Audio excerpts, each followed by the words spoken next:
శివాయ. ఓం నమో నారాయణాయ. నరదృష్టి నివారణ కాళభైరవాయ నమో నమః. ఓం కాళకాలాయ విద్మహే కాళాతీతాయ ధీమహి తన్నో నరదృష్టి నివారణ కాళభైరవ ప్రచోదయాతు. హరి ఓం.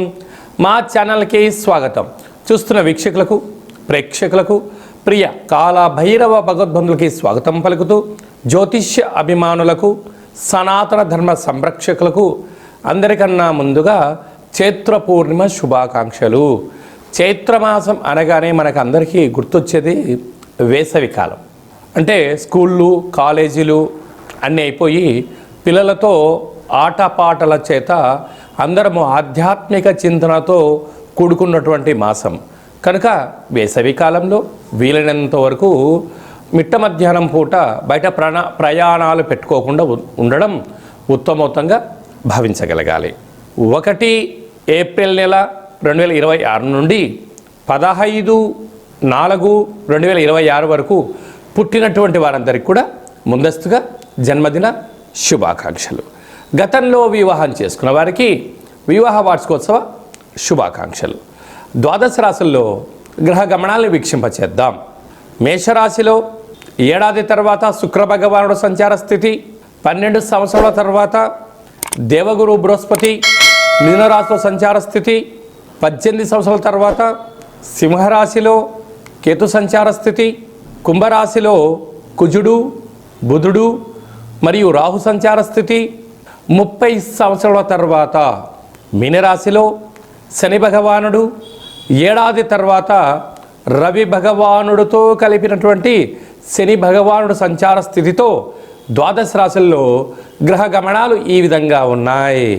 ధనుసు రాశి వారికి జాతకంలో తెలుగు ఉగాది పండుగ ప్రారంభమైన తర్వాత ఆదాయ వేలలో స్వల్పమైనటువంటి మార్పు ఉండినను ఎన్నడూ లేనటువంటి విధంగా ఏడాది తర్వాత రవి భగవానుడు అర్ధాష్టమ శని సంచార స్థితి ఉన్నప్పుడు, దోషం చాలా అధికంగా ఉన్నప్పుడు వాటి తీవ్రత తగ్గించుకొని ఎలాంటి విజయం పొందాలో ఈ వీడియోలో సవివరంగా సంపూర్ణంగా తెలుసుకుందాం.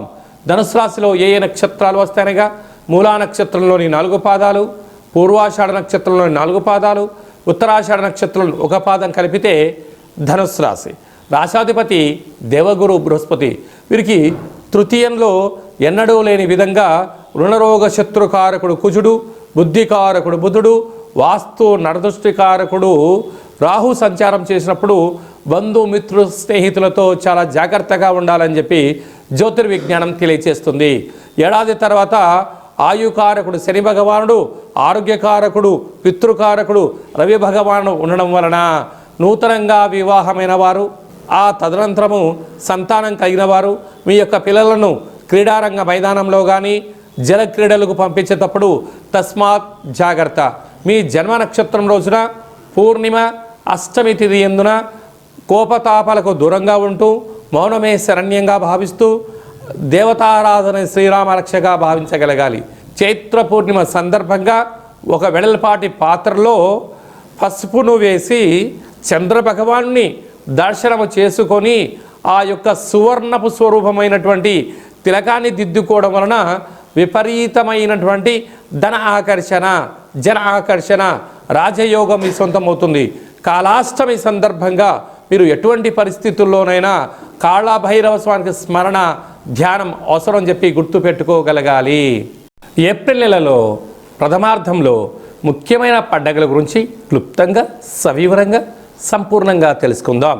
మనకు 2వ తారీఖు ఏప్రిల్ నెలలో చైత్రమాస పూర్ణిమ అంటే విశేషమైనటువంటి పూర్ణిమ తిథి యందున, అంటే తెలుగు ఉగాది ప్రారంభమైన తర్వాత వచ్చేటువంటి మొట్టమొదటి పూర్ణిమ కావడం వలన తప్పక మనమందరము కూడా వీలైనంత వరకు గృహంలో శక్త్యానుసారంగా శ్రీ రమా సహిత సత్యనారాయణ స్వామి యొక్క వ్రతము, అలాగనే రాత్రిపూట చంద్రోదయ దర్శనం చేసుకోవడం వలన సంవత్సరాంతము అఖండమైనటువంటి చంద్రుడు ఆకాశంతో వెలుగులు ఎలా ప్రసరిస్తూ ఉంటాడో మన జీవితాల్లో అన్నింటా విద్యలో, ఉద్యోగంలో, వివాహంలో, సంతానంలో, రాజయోగంలో సకల భోగ భాగ్యాలతో ఆనందంగా ఉంటాము అని చెప్పి గమనించాలి.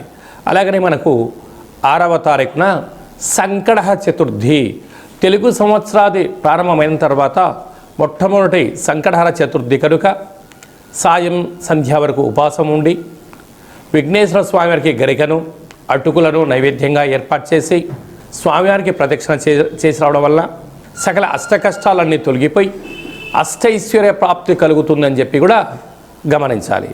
అలాగనే మనకు 10వ తారీఖున చైత్రమాస బహుళపక్ష కాలాష్టమి, తెలుగు ఉగాది ప్రారంభమైన తర్వాత వచ్చేటువంటి మొట్టమొదటి కాలాష్టమి కనుక కాలాన్ని మనం జయింపచేయాలన్నా, జాతకంలో ఉండబడిన గ్రహదోషాలు తొలగించుకోవాలన్నా, జీవితంలో మనం అనుకున్న గమ్యాలు చేరాలన్నా కాలాన్ని శాసింపజేసే శక్తి కాలభైరవుడికి ఉంటుంది కనుక ఇంట్లో కూష్మాండ దీపము, కాలభైరవ అష్టకాన్ని వినడం, స్మరణ చేయడం, ధ్యానం చేయడం, పక్షులకు ఇది వేసవికాలం కావడం వలన కాకులకు, పావురాలకు నీటిని, ఆహారాన్ని వేయడం వలన సకల దోషాలు తొలగిపోతాయి.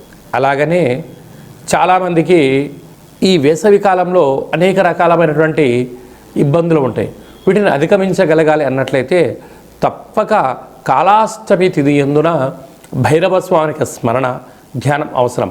అలా కుదరాలైనటువంటి వారు ఎవరైనా ఉన్నట్లయితే ఈ కింది నెంబర్ మీరు సంప్రదించినట్లయితే, మీ గోత్రనామాలు పంపించినట్లయితే మన యొక్క దేవాలయంలో నిత్య కాళభైరవ పూజా కార్యక్రమాలు, హోమ కార్యక్రమాలు జరుగుతుంటాయి.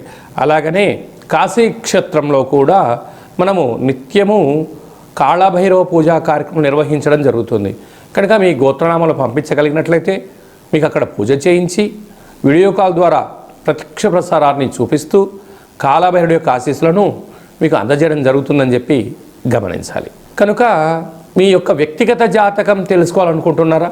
మీ యొక్క పేరు, పుట్టినటువంటి తేదీ, నెల, సంవత్సరం, పుట్టిన సమయం వ్రాసి వాట్సాప్లో పంపించగలిగినట్లయితే 100 సంవత్సరాల జాతకాన్ని వ్రాసి పంపించి మీరు పుట్టినప్పుడు గ్రహ గమనాలు ఎలా ఉన్నాయి, ప్రస్తుతం ఎలా ఉంటున్నాయి, రాబోయే కాలంలో ఎలా ఉంటున్నాయి, ఈ తెలుగు ఉగాది పండుగ నుంచి ఆదాయ వ్యయాలు, పరిస్థితులు, ఎలాంటి కార్యక్రమాలు ఆచరింపచేయాలి, ఎలాంటి కార్యక్రమంలో మనం విజయం సాధించబోతున్నామో అన్ని విషయాలను మీకు సవివరంగా సంపూర్ణంగా తెలియజేయడం జరుగుతుంది.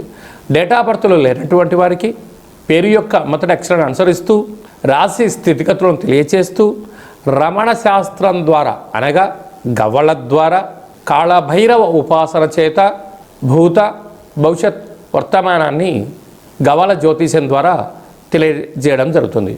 అందరికీ శుభాన్ని, ఐశ్వర్యాన్ని, ఆనందాన్ని చైత్ర పూర్ణిమ నుండి ఈ తెలుగు ఉగాది సంవత్సరం అందరూ అద్భుతమైన విజయాలు సాధించాలని కోరుకుంటూ మనసారా ఆశీర్వచనం. ఓం శతమానం భవతి శతాయు పురుష సతేంద్రియ ఆయుష్యేవేంద్రియే ప్రతిష్టతి. ధనం ధాన్యం బహుపుత్రలాభం శత సంవత్సరం దీర్ఘమాయు. సర్వే జనా సుఖినో భవంతు. లోకా సమస్తా సుఖినో భవంతు. సర్వం కాళభైరవ దేవతార్పణమస్తు. హరి ఓం. ఈ వీడియో మీకు నచ్చినట్టయితే మా ఛానల్ని సబ్స్క్రైబ్ చేసుకోండి, గంట సింబల్ ప్రెస్ చేయండి, ఆల్ బటన్ కూడా తెలియచేయండి. ఈ భక్తి సమాచారాన్ని భగవద్బంధులకు, మిత్రులకు, స్నేహితులకు చేరవేయండి.